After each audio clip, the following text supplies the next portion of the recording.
Hell, you whiskey fans. I recently visited Ireland and checked out almost all the distilleries I could in Dublin. You won't be surprised to hear that Teeling really stood out to me, and I can't wait to tell you about it. Grab a glass and let's dive into the Teeling family.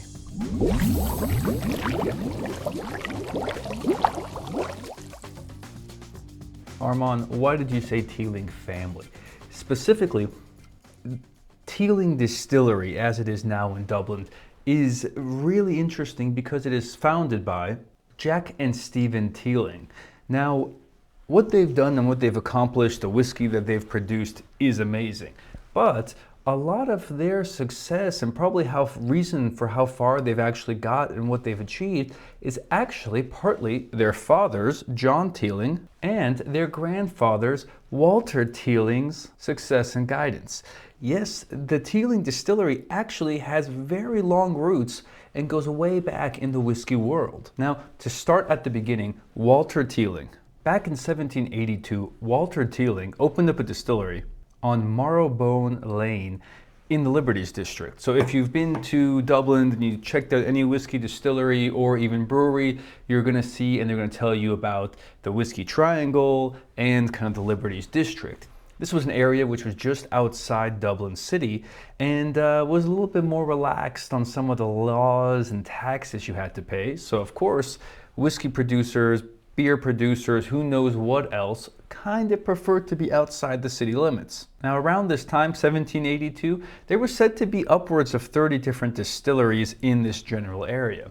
And as you can imagine, this included Jameson. Jameson being as big and renowned as they are, when they were looking to expand, one of the things they did was actually purchase Walter Teeling's distillery. And this distillery became part of the Jameson complex at one point, up until 1923, when of course a lot of the distilleries, a variety of reasons we've talked about before, the American Prohibition and South Ireland getting their independence and getting blocked off, not able to do trade with any British colonies, led to a drastic decrease in the amount of Irish whiskey sold worldwide. They went from being by far number one to really getting cut by their knees. What is interesting is during this time, and it's important because we're going to come back to it later, Jameson also shuts down. For instance, if you go to the Jameson distillery, which you should in Dublin, it's very cool, you'll notice that they're not actually producing any whiskey there. They probably shouldn't be calling it a distillery, but whatever. It's all happening down south at the Irish distillers. Why is this important? Because although the Teeling family was for a short period of time without a distillery, Walter's son, John Teeling, actually opened up a distillery in 1987, Coolney Distillery in Coolney County. This is actually very important because he was one of the first distillers, I mean the first from what I've been able to find, to actually break the hold of the Irish distillers and to open up a distillery outside of their domain. Of course, at a huge risk because Irish whiskey is still not where it used to be, but seemed like it's a passion and something the family really loved, so they reinvested and they got back into the whiskey business. Again, this was the first whiskey distillery to open up in many, many years, and first to open up or be not branded and produced at the Irish distillers. Now, for a long time, John, Jack, and Stephen all worked at this distillery. It was only until 2011 that they actually sold the distillery, so Cooling Distillery, to Beam Suntory. What's really interesting is at that time, they actually negotiated to keep 16,000 barrels of whiskey. This was part of their kind of sale agreement.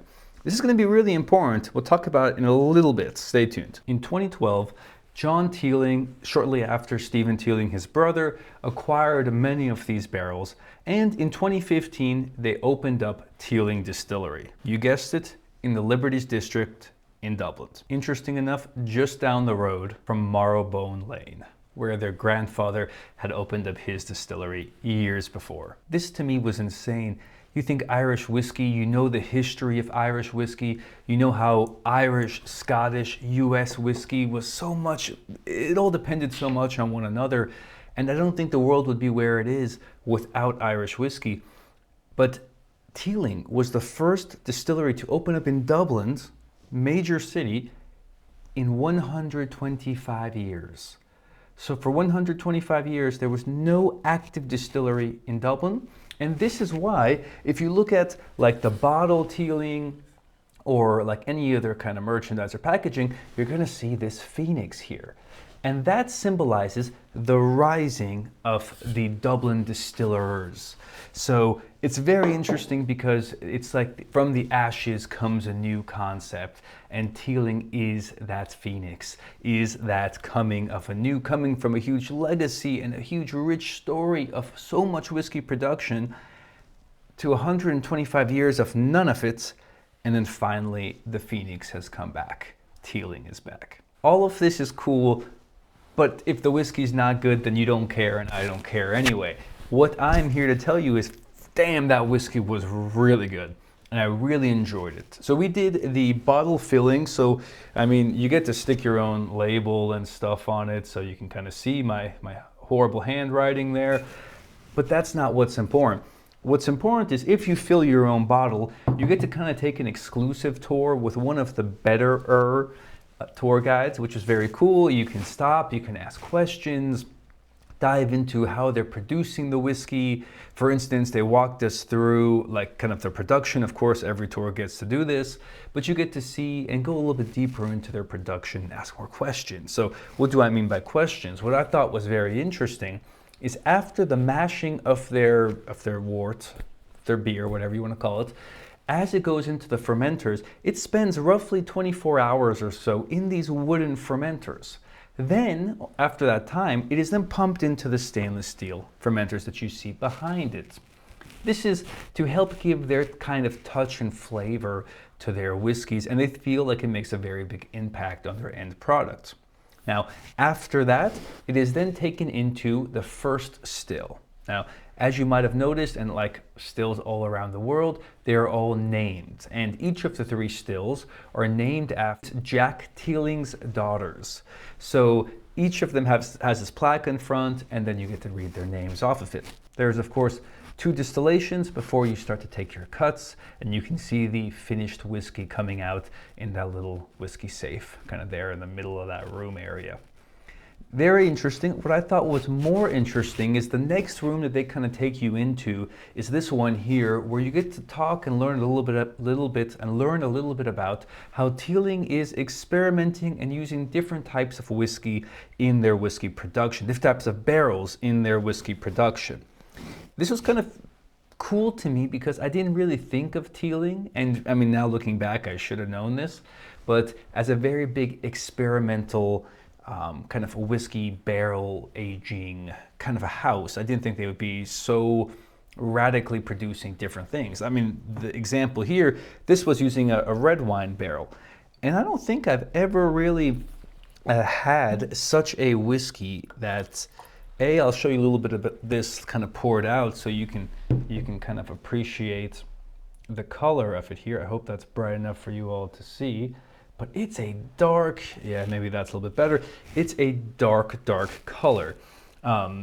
Very interesting because I also played around with some red wine maturation in Switzerland, and I don't get so much color. So this was really a well-picked and a well-used red wine barrel. So huge fan of it. What continued to impress me is, well, our tour guide loved rum aged whiskeys. Talked a lot about rum barrel maturation. It's not something I'm a huge fan of. There's that kind of synthetic, over sugary taste in rums that I don't really appreciate, but he made it quite interesting. He also mentioned that before the Teeling family, there wasn't a lot of rum barrels in Ireland, and not a lot of it was really being used for aging. They were kind of the first to do it. And yeah, I hinted at this enough. We got to actually taste some pretty old and some pretty unique Teeling whiskey. Actually, not Teeling, I take it back. Yeah, screw it, let's dive into it. It was really cool, speeding up a little bit. They do have a little bit of whiskey aging on site, but most of it is actually done in different locations outside of Dublin. This is because of the Dublin fires, which happened way before. We'll make a video about this later. But also space is kind of hard to come by, and if you're making so much whiskey, it's cheaper if you have it outside of Dublin, not aging inside of Dublin. So go figure. But they have this small little room with a few special unique barrels in here. Now these barrels are marking kind of a different event and or different events and for specifically special people. For instance, some of them, the three that you see there in the middle, are actually for Stephen Teeling's daughters. So I think when they're 21, they're gonna get that barrel. I hope it tastes good. I don't know if they're checking on them, but it definitely looks cool in this room. I'll get it off. Now, once we finished that, we got to do a special tasting. Now, I mean, Teeling, even their base products taste really good. If you're at the distillery, I could have spent hours there. It's a gorgeous place. There's a lot to look at, and they have a lot of distillery releases. So a lot of stuff which I've never seen anywhere else, and I wish I could have bought and tried more of.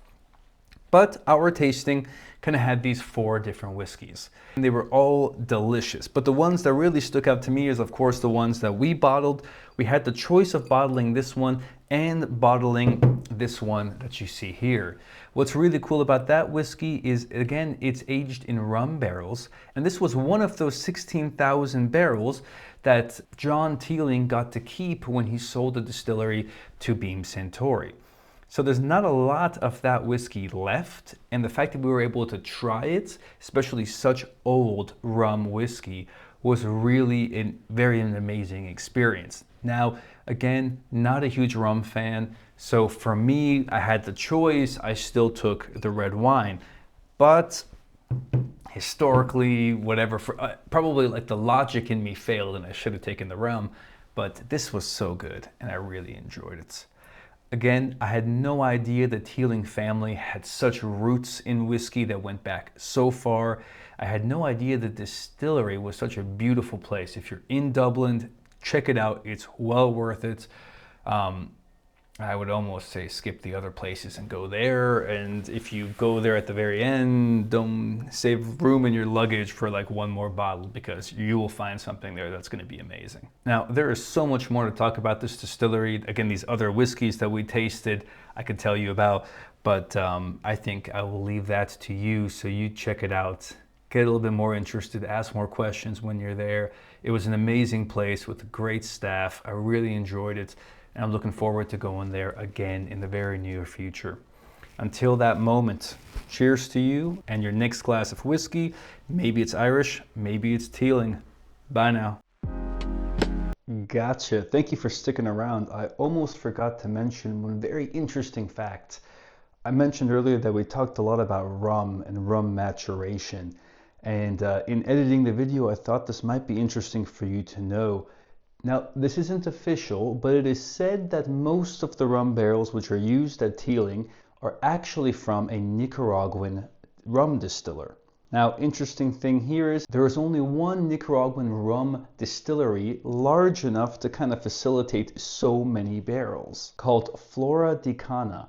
So it's not officially coming from there, but that was kind of the word on the street in the distillery.